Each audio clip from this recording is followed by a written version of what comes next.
కానీ కారబ్దాల గురించి టాపిక్ తీస్తే ప్రశాంత్ ఇష్యూలో మేము ప్రశాంత్తో ఫైట్ చేసింది, ప్రశాంత్ మాతో ఫైట్ చేసినప్పుడు లాస్ట్లో మీరు ఒక వీడియో పెట్టి ఈ విషయం మీద క్లారిటీ అని చెప్పి ఒక వీడియో పెట్టారు. మాకు నిజంగా అర్థం కాల, ప్రశాంత్కి సపోర్ట్ చేశారా ఇటు మాకు సపోర్ట్ చేస్తున్నారా అనేది క్లారిటీ లేదు.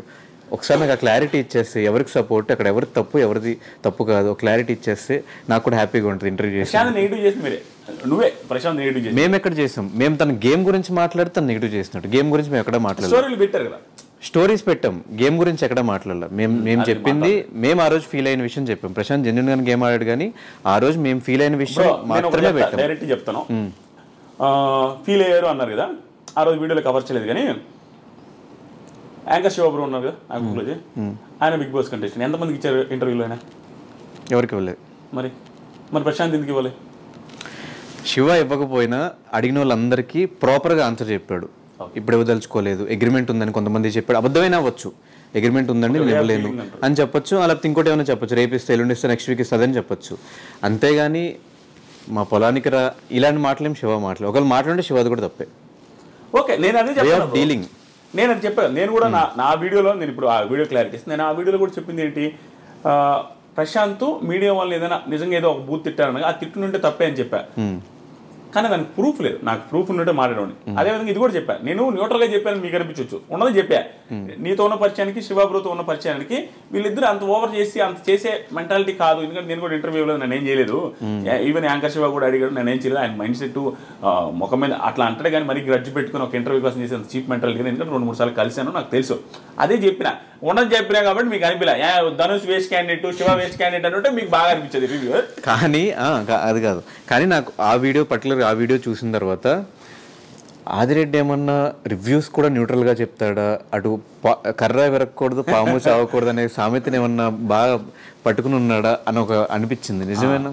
అది నిజం కాదు బ్రో. ఏంటంటే ఎవరు అవుదన్నా కాదన్నా అంటే నేను ఓవర్గా చెప్పుకునేది ఏం లేదు. నేను అసలు ఎప్పుడు చెప్పుకోను. నేను ఎప్పుడైనా నా దగ్గర టాలెంట్ లేదని చెప్తాను, నాకంటే బాగా రివ్యూస్ చెప్పుకోవాలని చెప్తాను. కానీ నా అదృష్టం కొద్దీ జనాలు అభిమానిస్తున్నారు కాబట్టి టాప్ రివ్యూ ఛానల్ ఎక్కువ వ్యూస్ వచ్చేది మందే. సో నా రివ్యూస్ని అందరూ చూస్తుంటారు కాబట్టి ఏది మిస్ చేసినా నన్ను వేసుకుంటారు. అది తెలుసు కాబట్టి నేను ఏది మిస్ చేయను. అది ఏది మిస్ చేయకుండా చెబుతున్నప్పుడు ఏమనిపిస్తుంది అంటే అన్ని యాంగిల్స్ కవర్ చేయడం వల్ల న్యూట్రల్ అనిపిస్తుంది. ప్లస్ కర్రా విరగదు పాము జావదన్న ఫీలింగ్ వస్తుంది. దానికి నేను ఏం చేయమంటారు, నేను అన్ని యాంగిల్స్ కవర్ చేస్తా, రెండు వైపులా మాట్లాడతా. సో ఓవరాల్గా ఈ సీజన్ 7 రివ్యూస్ ఎలా అనిపించినాయి బ్రో? మొత్తం డ్రామా, మొత్తం బిగ్ బాస్ అయ్యేంత వరకు ఒక డ్రామా, అయిన తర్వాత ఇంకో డ్రామా, అదే అడదాం అనుకున్నా బ్రో. నాకు రివ్యూస్ వచ్చారు బ్రో. సింపుల్గా ఈ 6 సంవత్సరాల రివ్యూస్ 6 సీజన్ రివ్యూస్కి నాకు వచ్చిన 3 లక్షల సబ్స్క్రైబర్లు అయితే ఈ సీజన్గా 3 లక్షల కంటే ఎక్కువ వచ్చారు సబ్స్క్రైబర్లు. ఈ 6 సీజన్స్ మొత్తం మీద వచ్చిన డబ్బులకి ఈ సీజన్ అంత డబ్బులు వచ్చినాయి. ఒక్క స్టేట్మెంట్స్ చెప్పినాయి. అది చాలా హ్యాపీ నాకు. దాని వరకు అంతే స్ట్రగుల్ ఉంది, అంతే కష్టం ఉంది. అది అంత పక్కన పెడితే మీరు అడిగారు చూసారా డ్రామా అని, సీజన్ మొత్తం మీద జరిగింది గుర్తుండదు ఎవరికి. ఈ డ్రామా లైఫ్ లాంగ్ గుర్తుండిపోద్ది. ఏదైతే ఆ drama in the sense Prashanth ఏదో చేసిన డ్రామా అని కాదు, ఆ సిచ్యువేషన్ డ్రామా అంటున్నా. ఆ పోలీసులది కానీ, ఆ కేసు కానీ, ఆ హంగామా కానీ, సోషల్ మీడియాలో హైప్ అయింది కానీ, అది అందరికీ గుర్తుండిపోద్ది. ప్రశాంత్ వాళ్ళ ఫ్యామిలీకి జీవితాంతం అది గుర్తుంటుంది, చూసే ప్రేక్షకులకు గుర్తుంటుంది. కానీ ఏంటంటే అది ప్రశాంత్కి పాజిటివ్ ఎవరు నా దృష్టిలో. ఎందుకంటే ఎవరికైనా కనీసం అనిపించేది ఏంది, ఏం మర్డర్ చేశారంటారు పాపం, తప్పే, అది తప్పు, పోలీసులు శిక్ష చేస్తారు అంతే. కానీ దాన్ని గుర్తుపెట్టుకుని ప్రశాంత్ని ఏదో ఇది చేసే అంత మిస్టేక్ కాదని నా ఫీలింగ్. ఇప్పుడు మీరు చెప్పండి. అయితే అది ఎందుకు ప్లస్ అనిపించిందంటే చూసిన ఎవరికైనా అనిపించుంటుంది బ్రో. ఎంత ప్రశాంత్ హేటర్కైనా ఎవడో సైకోలు తప్ప పాపం రా మరి అరెస్ట్ చేసేసరికి అనిపిస్తుంది కదా, పాపం గెలిచేసి వచ్చాడు, పాపం పోవాలనుకో, గెలిచేసి వచ్చినప్పుడు ఆ ఆనందం లేకుండా పోయింది కదా పాపం అని పాపం ఎవరికైనా అనిపిస్తుంది. నీకైనా అనిపించుంటుంది, శివకైనా అనిపిస్తుంది. ఈవెన్ వాళ్ళ ఫాదర్ వాళ్ళ మదర్ వీడియోస్ చూసినప్పుడు ఇంటి దగ్గర నుంచి లాక్కొచ్చిన బయటకు పడుకొని ఉంటాడు అలా ఎవరికైనా అనిపిస్తుంది. అది అంతలా బయటకినా. సో అది అతనికి మంచిది జరిగింది.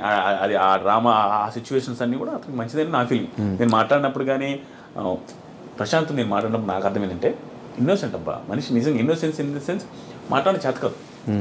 ఎందుకంటే ఇప్పుడు ఒక్కొక్కరికి వొకాబులరీ అన్ని నుంచి వస్తుంది బ్రో, పెరిగిన నేచర్ని బట్టి వస్తుంది. ఎక్కడ పెరిగామో దాని తగ్గట్టు ఆ మాటలు ఆ ఇది వస్తుంది. ప్రశాంత్ పల్లెటూరు నుంచి వచ్చిన పర్సనాలిటీ, పెద్దగా మాటలు రావు, మాట్లాడడమే, ఎక్స్ప్రెస్ చేయలేడు. అంతకుమించి మిగతా అంతా ఓకే. మనిషి నేను మాట్లాడినంటే నాకు అర్థమైంది. ఒకసారి 2 సార్లు మాట్లాడినా బాగానే ఉన్నాడు. ఒక్కొక్క సిచ్యువేషన్ బట్టి బ్రో మనిషి ఆ క్రౌడ్ని చూసి అది ఇది ఓవర్ ఎగ్జైట్ అయి ఉంటాడు, అంత మించి ఏం లేదు.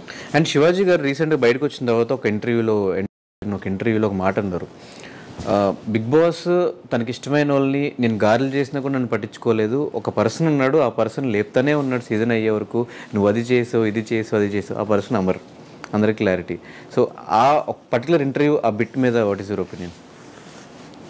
నిజంగానే ఒక ఫేవరిజం ఉంటుందా బిగ్ బాస్లో కంటెస్టెంట్ మీద? ఫేవరిజం ఉంటుందా అంటే బిగ్ బాస్ స్క్రిప్టెడ్ కాదు బ్రో, ఈ పాయింట్కి డైరెక్ట్గా ఆన్సర్ వస్తుంది. బిగ్ బాస్ స్క్రిప్టెడ్ కాదు, కానీ ఒక షో పెట్టినప్పుడు ఇంటర్వ్యూ స్క్రిప్టెడ్ కాదు మంది, కానీ ఇంటర్వ్యూ ఇంట్రెస్టింగ్ ఉండడం కోసం మీరు ముందే ప్రిపేర్ చేసుకుంటారు క్వశ్చన్, దాన్ని స్క్రిప్టెడ్ అంటే ఎట్లా నాకేం చెప్పరు. అయినప్పటికీ కూడా దాన్ని ముందే చెప్పేశారు, ముందే రాసుకున్నారు అంటే ఇంటర్వ్యూ బాగా రావడం కోసం ప్రిపరేషన్ జరుగుతుంది చూసారా. దీన్ని ఎలాగైతే ఈ ప్రిపరేషన్ అంటారో ఆ షో బాగుండడం కోసం వాళ్ళకు కొన్ని ప్రిపరేషన్స్ ఉంటాయి. ఎలాంటివి? సో ఏ టైంలో ఏ టాస్క్లు పెట్టాలి, ఎవరి మధ్యలో ఏ గ్రూప్ని ఏ టీంలో వేసేయాలి, అవన్నీ ఆ ప్రిపరేషన్స్ ఉంటాయి. అవి స్క్రిప్టెడ్ అని ఫీల్ అవుతారు జనాలు, అవి స్క్రిప్టెడ్ కాదు, జస్ట్ జనాలకు ఇంట్రెస్టింగ్ ఉండడం కోసం ప్రిపరేషన్. ఆ టైంలో నాకు ధనుష్కి, ఆదిరెడ్డికి ధనుష్కి గొడవ రావాలి అనుకుంటే ఏ టాస్క్ పెడితే వస్తుందో అనేది ప్లాన్ చేస్తారు. అది వర్కౌట్ అవ్వచ్చు అవ్వకపోవచ్చు, ఒక్కోసారి అవుతుంది ఒక్కోసారి అవ్వదు. అలాగే అమర్ని లేపాలి అనుకున్న సిచ్యువేషన్స్ ఉంటాయి, శివాజీ గారిని లేపాలన్న సిచ్యువేషన్స్ ఉంటాయి. ఆ టైంలో అమర్ ఫ్యాన్స్కి శివాజీ గారిని ఏదైనా ఎంత లేపుతున్నారు అని అనిపించుంటుంది. అమర్ లేపినప్పుడు శివాజీ గారి ఫ్యాన్స్, బల్ల ప్రశాంత్ ఫ్యాన్స్ కూడా అలాగే అనిపిస్తుంది. చూసే పర్సెప్షన్ మనకు వేరు, కానీ వాళ్ళకి అందరూ ఒకటే. నేను ఇన్ని చెప్పినా అది నమ్మరు. నేను బిగ్ బాస్కి వెళ్ళి వచ్చిన, నన్ను కూడా బిగ్ బాస్ తొక్కి పెట్టి నార తీసి నాకు సార్ తిట్టించారు, కోపం ఉండాలిగా. వాళ్ళ పరిస్థితి నేను అర్థం చేసుకుంటాను అంతే. ఎందుకంటే నేను నాకు అర్థమైపోయింది క్లారిటీ, బిగ్ బాస్ మీద క్లారిటీ వచ్చింది బ్రో, వాళ్ళు ఎందుకు ఏది చేస్తారనేది ఒక క్లారిటీ. కానీ జనాలకు అది అవసరం లేదు, వాళ్ళు జడ్జి చేసేది కరెక్టే, వాళ్ళకి అనిపించిన పాయింట్ ఆఫ్ వ్యూ మనకు అక్కడే షోలో చూస్తే అట్ట అనిపిస్తుంది. దీనికి అంత పొగడాలా, దీనికి అంత తిట్టాలా, శివాజీ గారిని అమర్ని 5 వారాలు తిట్టాలా అంటే ఏ యాంగిల్ వాళ్ళు అనుకుంటానే ఉంటారు, కానీ వాళ్ళ యాంగిల్ వేరేగా ఉంటుంది. వాంటెడ్గా చేరు, వాళ్ళు వాంటెడ్గా చేశారంటే అమర్ని లేపాలని చూసారంటే సింపుల్ లాజిక్ బ్రో. చిన్న పాయింట్, ప్రశాంత్ని మెడపట్టుకుని చూశాడు, అవునా? ఆ సీన్ కట్ చేస్తే అయిపోలే, అది ఎన్ని సెకండ్లు? 5 సెకండ్లు బిట్టు తోసేది, 5 సెకండ్లు బిట్టు తోసేస్తే అది ఎడిటింగ్లో లేపేసి ఉంటే అయిపోయేది కదా, ఇది లేపలేదే.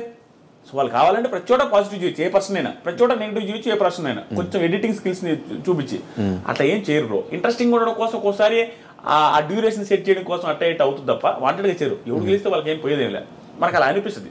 అనిపించడం మనం కూడా చేయొచ్చు. నేను కూడా అన్నా చాలాసార్లు వీళ్ళ ఫేవర్ వాళ్ళ ఫేవర్ అని అది అంటా ఉంటాం, కానీ వాళ్ళు చేయరు నాకు తెలిసినంత వరకు. కానీ బయటకు వచ్చాక ఏ ఒక్క కంటెస్టెంట్కి కౌశల్ లాంటి అంత పెద్ద స్టార్ హీరోకి వచ్చినంత క్రేజ్ వచ్చింది ఆ టైంలో. ఈరోజు కౌశల్ ఎక్కడ కనిపించట్లేదు.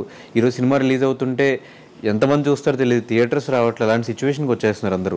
ఈ బిగ్ బాస్ నుంచి బయటకు వచ్చాక ఫేమ్ ఎందుకు నిలబెట్టుకోలేకపోతున్నారు కంటెస్టెంట్స్? నాకు అనిపించింది జెన్యూన్గా చెప్పండి బ్రో, చెబితే ఓవర్ అనుకుంటారేమో.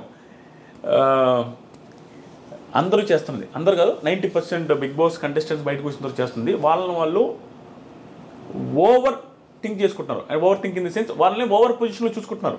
వాళ్ళు నేను ఇంక ఇది కాదు వేరే అనే ఫీలింగ్లోకి వస్తున్నారు. అంటే ఎగ్జాంపుల్, సీరియల్ వెళ్ళేటప్పుడు సీరియల్ యాక్టర్ రాగానే సినిమా యాక్టర్ అవ్వాలనుకుంటారు, సీరియల్ ఓన్లీ సినిమాలు చేద్దాం ఆ యాంగిల్ థింక్ చేస్తున్నారు ఎక్కువ మంది. దానివల్ల సీరియల్కి దూరం అయిపోతారు, సినిమాలు ఒకటే వస్తాయి, ఇంకా అతను తాగిపోతాయి. సీరియల్కి రావాలంటే నామోషి తక్కువ, నామోషి ఉంటుంది. ఒకవేళ సీరియల్కి వచ్చినా కూడా కొంచెం ఓవర్ పాపులారిటీ ఏంది, ఇప్పుడు సీరియల్లో చూస్తే ఎట్లా ఉంటుందో కొంచెం దానికి సరిపోడేమో అనే ఫీలింగ్ వస్తుంది వీళ్ళకి. ప్లస్ రెమ్యూనరేషన్ వాళ్ళు యాక్సెప్ట్ చేయలేరు, ఎందుకంటే సినిమాలు చేసి వచ్చిన వాళ్ళు మళ్ళీ సీరియల్ చేయలేరు. అలా నువ్వు చేసింది, నువ్వు ఏదైతే అంతకుముందు చేస్తున్నావో అది చేస్తే నీకు ఓవర్. ఇప్పుడు అమెరికాలో చేస్తే జాబ్ ఎలా ఉంటుంది, ఇండియాలో చేస్తే జాబ్ ఎలా ఉంటుంది? అమెరికాలో 10 లక్షలు వచ్చిన ఒకటే, ఇండియాలో 2 లక్షలు వచ్చిన ఒకటే, 1 లక్ష వచ్చిన ఒకటే. సో ఇక్కడే ఉంటుంది కదా. ఇప్పుడు ఊళ్ళో వాళ్ళు పొగుడుతుంటారు, రెస్పెక్ట్ ఎక్కువ ఉంటుంది. అదే సీరియల్లో యాక్టింగ్ చేసేవాడు వెళ్ళేసి వచ్చి మళ్ళీ సీరియల్ చేస్తే బీభత్సమైన రెస్పెక్ట్ ఉంటుంది. తోపు ఇప్పుడు మానస్ ఏమైంది, టాప్ మానసు ఇప్పుడు భయంకరమైన టాప్ కదా ఇప్పుడు బ్రహ్మముడితో. సో అలా వస్తుంది, కానీ వేరే రకంగా థింక్ చేస్తారు. ఇప్పుడు ఎగ్జాంపుల్కి నా కెరీర్ బాగుందా లేదా, బిగ్ బాస్ ముందు బిగ్ బాస్ తర్వాత ఇంకెక్కువ సంపాదిస్తాను, సబ్స్క్రైబర్లు వచ్చారు, ఇప్పుడు బయటకు వచ్చిన తర్వాత కానీ ఎంత బాగుంది. ఎందుకు ఉంది? నేను వచ్చిన తర్వాత ఏం చేసిన బిగ్ బాస్ రివ్యూస్, అంతకుముందు ఏం చేసిన బిగ్ బాస్ రివ్యూస్, భయపడి రివ్యూస్ చేస్తే తిడతారనో రివ్యూస్ చేస్తే ఏమంటారు అనేది ఏం లేదు. నా కెరీర్ మళ్ళీ అదే చేశాను కాబట్టి సక్సెస్ అయినా. సో నాకు అనిపించింది వాళ్ళు ఓవర్గా థింక్ చేసుకుని చాలా మంది ఇది కాదు ఇంకొకటి చేద్దాం అనేసి వెళ్ళిపోయి అది ఏది కాకుండా అవుతున్నారని నాకు అనిపిస్తుంది బ్రో నిజంగా. కానీ సీజన్ 7 బజ్ ఎందుకు చేయనన్నారు మీ దాకా వచ్చినప్పుడు? నా దాకా డైరెక్ట్గా రాలేదు, ఇండైరెక్ట్గా వచ్చింది.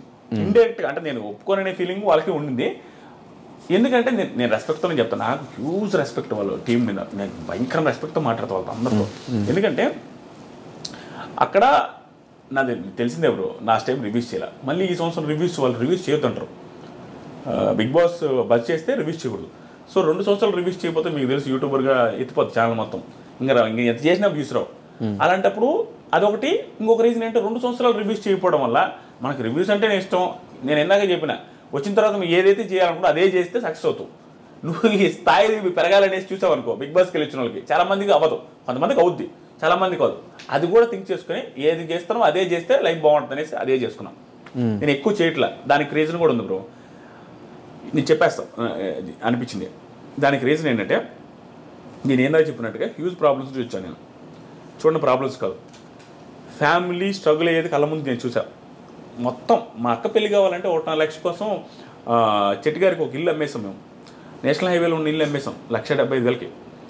పెళ్ళి అవ్వాలంటే ఇల్లు అమ్మాల, నేను చదవాలంటే 1 ఎకరం అమ్మాల, బ్యానీ అమ్మాల. అలాంటి సిచ్యువేషన్ చూసా. ఏది కావాలని ఒకటి అమ్మితే వచ్చింది నాకు. అట్లాంటి సిచ్యువేషన్ చూసి వచ్చినండి. ఒక పీక్ ప్రాబ్లమ్ చూసి వచ్చిన పర్సన్, ఫ్యామిలీ బాధ్యతలన్నీ భుజాన్ని వేసుకున్న పర్సన్ ఏం చేస్తాడు బ్రో? వచ్చిన తర్వాత కెరీర్ మీద చాలా ఫోకస్గా ఉంటుంది.